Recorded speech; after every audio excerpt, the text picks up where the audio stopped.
안녕하세요. 출근길 3분 노동법 전경국 노무사입니다. 오늘은 뇌출혈 산재 사건과 같은 과로성을 입증해야 하는 업무상 질병 산재 사건을 접수 준비하는 그 과정에서 회사 측에서 자료 준비를 도와줄 테니 산재 승인 받는데 큰 지장 없이 산재 승인을 받게 될 것이다.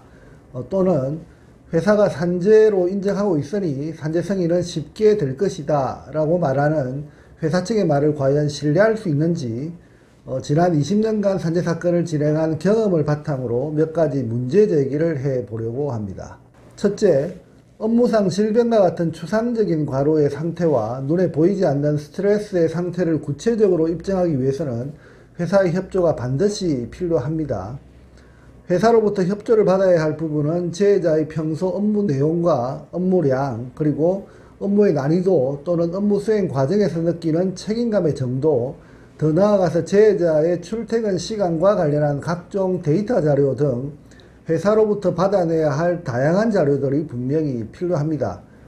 하지만 이러한 자료들은 사건 조사를 위해 기본적으로 준비되어야 할 자료이기 때문에 회사가 이러한 자료를 순조롭게 모두 잘 제공만 한다고 해서 뇌출혈 산재 사건이 그냥 승인 결정되는 그런 경우는 없다는 것입니다.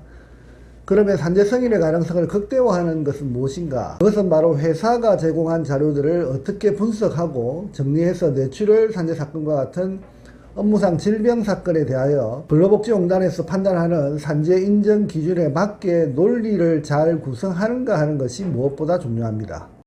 때로는 회사에서 자료를 잘 제공할 테니 그냥 산재 접수만 하면 승인 날 것이다 라고 그 말만 믿고 아무런 준비 없이 산재 접수를 했다가 결국 불승인 결정이 난 이후 어떻게 해야 할지 몰라서 상담하러 오시는 분들이 간혹 있다는 점도 잘 챙겨봐야 할 것입니다.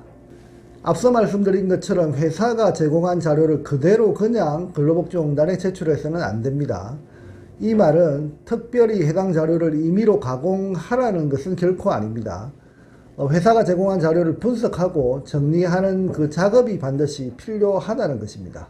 예를 들면 근로계약서에 작성된 출퇴근 시간의 경우에도 소정 근로시간의 개념과 실제 근로시간의 개념을 정확히 조사하고 분석해야 하고, 그리고 휴게시간의 경우에도 순수한 휴게시간의 그 개념과 대기시간의 개념을 분석해서 근로자에게 유리한 관점을 찾아내야 한다는 것입니다.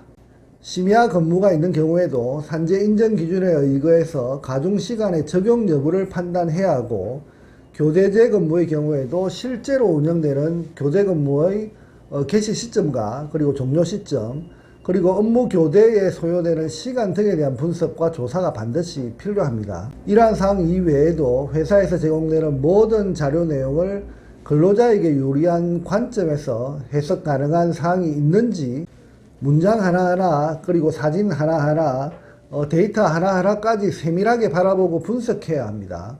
이러한 부분들을 세밀하게 조사하지 않은 채 그냥 회사가 제공한 그 자료를 그대로 공단에 제출을 하게 된다면 결국 주장할 사항들을 놓쳐버린 채 조사가 진행될 것이고 결국은 산재 승인의 가능성은 멀어져 버릴 수 있다는 것입니다.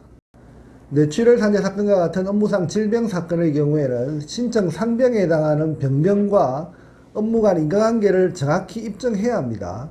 여기서 인과관계를 입증하는 그 책임은 회사 측에 있는 것도 아니고 근로복지공단에 있는 것도 아닙니다. 그 입증의 책임은 바로 산재라고 주장하는 근로자 측에 있습니다. 그러면 입증하는 그 방법은 어떻게 되는가? 그건 바로 회사 측이 제공한 자료 그 자체로 그냥 입증되는 것이 아니라 회사 측이 제공한 자료에 대한 진위 여부를 확인하고 부족한 경우 추가로 자료를 요구하는 과정이 분명히 필요하다는 것입니다. 때로는 동료 근로자를 문답하면서 회사가 제공한 자료에 대한 보완 작업도 해야 되고 발병의 원인이 될 수 있는 다양한 요소들을 다양한 관점에서 모든 상상력을 동원해서 원인을 찾아내는 그 작업이 반드시 필요한데 이것이 바로 제자 입장에서 제자를 위한 입증하는 그 과정입니다. 이러한 관점에서 회사가 자료를 잘 제공할 테니 그냥 접수만 하면 된다 라고 하는 말은 아주 위험한 말임을 이제 충분히 이해하실 수 있을 것입니다.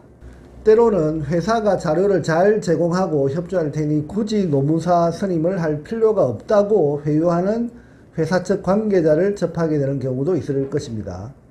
만일 이러한 경우를 경험하게 된다면 여러분은 어떤 선택을 하시게 되겠습니까? 저는 이런 경우일수록 더더욱 노무사를 반드시 선임해야 한다고 생각합니다. 노무사는 회사의 노무 관련 각종 문서에 대해서 적법성 여부를 한눈에 판단하고 파악하는 눈을 가지고 있습니다. 이러한 노무사의 역량을 회사 측에서는 우려할 수도 있습니다. 이러한 우려 때문에 산재조사 과정에서 노무사를 배제한 채 사건 진행을 수행하기를 원하는 것일 수도 있습니다. 다시 말해서 회사 측 자료를 그냥 있는 자료 그대로 어떤 사실관계에 대한 분석도 없이 근로복지공단에 제출해서 산재 여부를 판단하게 할 생각으로 그렇게 말하는 경우가 분명히 있을 것입니다. 이런 경우 앞서 말씀드린 자료에 대한 분석과 추가 자료에 대한 추적, 그리고 발병 원인에 대한 실체적 진실에 대한 접근, 그리고 서류에 작성된 내용과 실제 운영되는 근무 상황에 대한 비교를 하지 못하는 상황 속에 사건 조사가 이뤄질 가능성이 크기 때문에 산재 근로자 입장에서는 가장 위험한 회사 측 제안임을 잘 아셔야 할 것입니다. 뇌출혈과 같은 업무상 질병 산재 사건의 주장 당사자는 바로 근로자 자신입니다. 회사 측에서 협조한다고 그냥 산재 승인되는 것은 결코 없습니다. 회사 측에서 제공한 자료를 정확히 분석하고 부족한 경우 추가로 자료를 요청하고 사실관계가 왜곡되지 않게 실체적 진실을 조사하고 정리하는 그 작업이 반드시 필요한 사건, 이러한 사건이 바로 업무상 질병 산재 사건이라는 점을 다시 한번 강조드리면서 오늘은 회사 측에서 자료 제공을 잘 해준다 또는 회사가 산재로 인정한다고 해서 산재가 쉽게 승인나는 것은 아니다 라고 하는 주제로 설명드리는 시간을 가져봤습니다. 감사합니다.